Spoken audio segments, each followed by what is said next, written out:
ሰላም ጤና ይስጥልን ተመልካቾቻችን እንደምን አላችሁ? በዛሬው ጉዳያችን ደግሞ በቀይ ባህርና በምስራቅ አፍሪካ ቀጠና ላይ ትኩረት አድርገን ውይይት የምናደርግ ይሆናል። ለዚህ ደግሞ አቶ ቀጀላ መርዳሳ እዚህ ይገኛሉ። እንኳን ደህና መጡ ብያለሁ። እንኳን ደህና ቆያችሁ።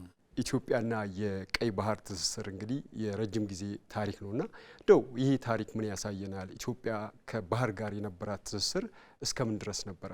ኢትዮጵያ እንደ ሀገር ዛሬ ባለንበት ቅርጽም ባይሆን አክሱም መንግስት ከተመሰረተበት ጊዜ ጀምሮ ከአዱልስ በተለይ የአዱልስ ወደብ ነው እንግዲህ የሚታወቀው አሰብ፣ ምጽዋ እና የተለያዩ ሌሎችም ደግሞ አሉ። አጠቃላይ ደግሞ ባህሩ ራሱ ከራስ ካሳር እስከ ታች እስከ ራስ ዱሜራ ያለው ትስስሩ በጣም የቆየ ነው ማለት ነው። ኢትዮጵያ ባህር ኃይል ነበራት። ይህንን ባህር ትጠቀም ነበር።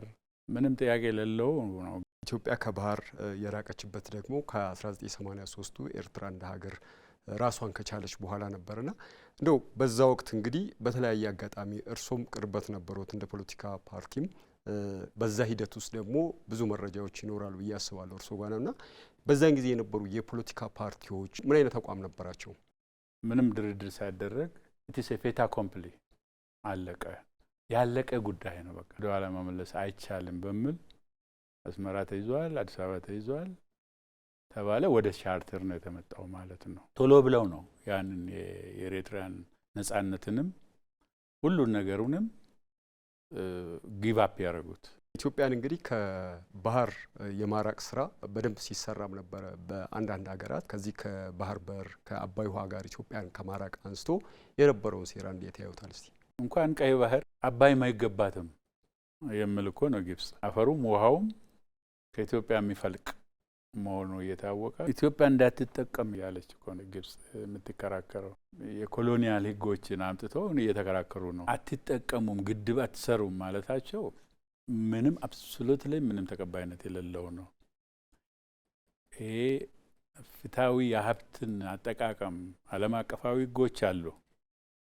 እንኳን በሀገር ውስጥ ያለው ቀርቶ እነሱም እዛ ሆነው ይሄንን ክሌም ያደረጉ ነው እና እኛ ደግሞ እዚህ ቁጭ ብለን የራሳችንን ክሌም የማናደርግበት ምንም ምክንያት የለም።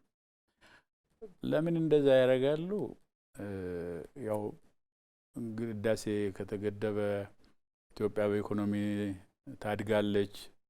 ሃይድሮ ኤሌክትሪክ ፓወሩ፣ ኢንዱስትሪው ብዙ የኢኮኖሚ ጥቅሞች አሉት። ኢትዮጵያ ካደገች ደግሞ በዚህ ቀጠና ላይ ሀያል ሀገር ትሆናለች። በኢኮኖሚ ያደገች፣ በቴክኖሎጂ ያደገች ጠንካራ አገር ሆና ትገዳደረናለች፣ ትፎካከረናለች፣ ከኛ አልፋ ትሄዳለች የሚል ነው። መጀመሪያቸውም አይደለም ይሄ ኢትስ ኖት ቢጊኒንግ። ግብጽ እኮ ሁለት ጊዜ ኢትዮጵያን ወራለች፣ 1875 እና 76። በዚህ በኤርትራ መጥተው እኮ እስከ ጉራና ጉንደት እኮ ተዋግተዋል። ለምንድን ነው? ምን ፍለጋ ነው? የአባይ ምንጭ ለመቆጣጠር ነው። አልሆነም፣ ተመተው ሄዱ። ኢትዮጵያን አተራምሰው ጥቅማችንን እናገኛለን፣ ጥቅማችንን እናስከብራለን ብለው የሚሉ ከሆነ እሱን ለዘመናትም ሲደረግ የቆየ ነው። ያው በኤርትራ በኩል ነው እንግዲህ አሁን የመጡ ያሉት። ኤርትራ ከዚህ በፊትም ከግብጽ ጋር ብዙ ትስስር አላቸው። የኢትዮጵያ የኤርትራ መንግስት ገና በትግል በነበሩበት ጊዜ በዓለም አቀፍ ጉዳዮች፣ በቀጠናዊ ጉዳዮች ላይ ከግብጽ እንትን ውጪ ወጥተው አያውቁም። በጣም አታችሜንት አላቸው። ምንድነው ያስተሳሰራቸው? ከግብጽ ውጪ ልንኖር አንችልም፣ ራሳችን ችለን ቆመን ልንቀጥል አንችልም ብሎ አምነው ሊሆን ይችላል። እንግዲህ ያም ሆነ ይህ ኢትዮጵያ ራሷን ችላ የራሷን መብት ለማስከበር የምትችል አቅሙም ያላት አገር ናት። በየዘመናቱ ታጣቂዎች እንግዲህ ወደ ጫካ ሲገቡ ግብጽ የምትረዳበት ነገር አለ። በተለያዩ መንግስታትም ስትረዳ ነበርና ይሄ እንደው ለታጣቂዎቹ ከማሰብ ነው ወይስ ደግሞ ሌላ ዓላማ ይኖረዋል ብለው ያስባሉ? ለራሳቸው ሀገራዊ ጥቅም ነው እንጂ ለነዛ ድርጅቶች ለምታገሉለት ዓላማ ድጋፍ ለመስጠት አይደለም። ለኢትዮጵያ ጥቅም ታገላለሁ ያለ ለኢትዮጵያ ህዝቦች እኩልነት፣ አንድነት ሰላም፣ ዲሞክራሲ ታገላለሁ ያለ ከኢትዮጵያ ሕዝብና ሀገር በተቃራኒ የቆመ አካልን እንዴት አድርጎ ወዳጅ ሊያደርግ ይችላል? ኢት ኢዝ አንፕሪንሲፕልድ ነው። አሁን ክርክሮች እንሰማለን። ከሻዕቢያ ጋር ሆኖ ያለውን መንግስት ማስወገድ አስፈላጊ ነው የሚሉ አሉ። አንፕሪንሲፕልድ ነው ይሄ።